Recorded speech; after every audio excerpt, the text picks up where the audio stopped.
ಈಗ ಎಲ್ಲ ದಿನಾಚರಣೆಗಳನ್ನ ಸರ್ಕಾರ ಮುಂದೆ ನಿಂತು ಆಚರಣೆ ಮಾಡ್ತದೆ. ಅದು ಯಾಕೋ ಏನೋ ಗೊತ್ತಿಲ್ಲ, ರೈತರ ದುರದೃಷ್ಟ. ನಮಗೆ ಸರ್ಕಾರದಿಂದ ಯಾವುದೇ ಸವಲತ್ತನ್ನ ಕೊಡ್ತಾ ಇಲ್ಲ. ರೈತ ದಿನಾಚರಣೆ ಸರ್ಕಾರದ ರಜಾ ದಿನ ಆಗಬೇಕು.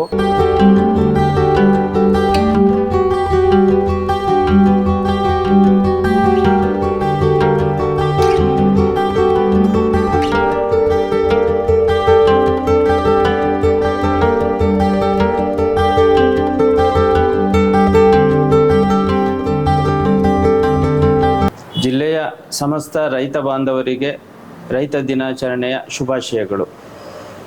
ರೈತ ದಿನಾಚರಣೆ ಅಂದರೆ ಈಗ ಎಲ್ಲ ದಿನಾಚರಣೆಗಳನ್ನು ಸರ್ಕಾರ ಮುಂದೆ ನಿಂತು ಆಚರಣೆ ಮಾಡ್ತದೆ. ಅದು ಯಾಕೋ ಏನೋ ಗೊತ್ತಿಲ್ಲ, ರೈತರ ದುರದೃಷ್ಟ. ಈ ರೈತ ಆಹಾರ ಉತ್ಪಾದನೆ ಮಾಡಿ ದೇಶಕ್ಕೆ ಅನ್ನ ಕೊಡ್ತಕ್ಕಂಥನು ಈತನ ದಿನಾಚರಣೆಯನ್ನು ಸರ್ಕಾರ ಮುಂದೆ ನಿಂತು ಮಾಡುವಂತ ಆಗಬೇಕು. ರೈತ ದಿನಾಚರಣೆ ಸರ್ಕಾರದ ರಜಾ ದಿನ ಆಗಬೇಕು. ಮತ್ತು ರೈತನಿಗೆ ಕೊಡ್ತಕ್ಕಂಥ ಎಲ್ಲ ಸವಲತ್ತುಗಳನ್ನು ಕೊಡುವಂಥ ದಿನ ಆಗಬೇಕು. ರೈತ ಸಂಕಷ್ಟದಲ್ಲಿದ್ದಾಗ ಯಾರೂ ಕೈ ಹಿಡಿದೇ ಇರ್ತಕ್ಕಂಥದ್ದು ಆತ ಈ ದೇಶಕ್ಕೋಸ್ಕರ ಕೊಡ್ತಕ್ಕಂಥ ಋಣವನ್ನು ಮರೆತಂತಾಗಿದೆ.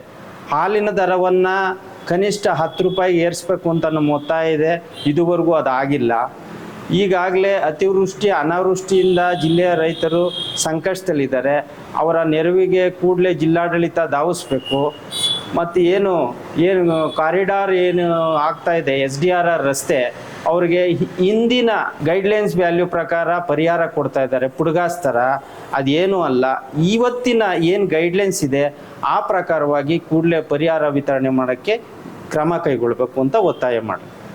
ನೋಡಿ, ನಾವು ಭಾಳ ಸರಳವಾಗಿ ಆಚರಣೆ ಮಾಡ್ತಾ ಇದ್ದೀವಿ. ಕಾರಣ ನಮಗೆ ಸರ್ಕಾರದಿಂದ ಯಾವುದೇ ಸವಲತ್ತನ್ನು ಕೊಡ್ತಾ ಇಲ್ಲ ಆಚರಣೆ ಮಾಡೋಕ್ಕೆ. ಎಲ್ಲರಿಗೂ ಕೊಡ್ತಾರೆ, ಎಲ್ಲ ದಿನಾಚರಣೆಗಳಿಗೂ 28 ದಿನಾಚರಣೆ ಆಚರಣೆ ಮಾಡೋಕ್ಕೆ ಎಲ್ಲ ರೀತಿ ಸವಲತ್ತನ್ನು ಕೊಡ್ತಾರೆ. ರೈತ ದಿನಾಚರಣೆ ಆಚರಣೆ ಮಾಡೋಕ್ಕೆ ಯಾವುದೇ ಸಹಕಾರ ನೀಡ್ತಾ ಇಲ್ಲ ಜಿಲ್ಲಾಡಳಿತ. ಆ ಕಾರಣದಿಂದ ನಮ್ಮ ಇತಿಮಿತಿನಲ್ಲಿ ನಮ್ಮ ಕಚೇರಿನಲ್ಲಿ, ಜಿಲ್ಲಾ ಕಚೇರಿನಲ್ಲಿ ಇವತ್ತು ರೈತ ದಿನಾಚರಣೆನ ಆಚರಣೆ ಮಾಡ್ತಾ ಇದ್ದೀವಿ. ಇವತ್ತು ರೈತರುಗಳು ಕುಯ್ಲು ಕಟ್ಟನೆ ಇರೋದ್ರಿಂದ ಹೆಚ್ಚಿಗೆ ಜನನ ಅವ್ರಿಗೆ ಡಿಸ್ಟರ್ಬ್ ಮಾಡ್ತೇನೆ.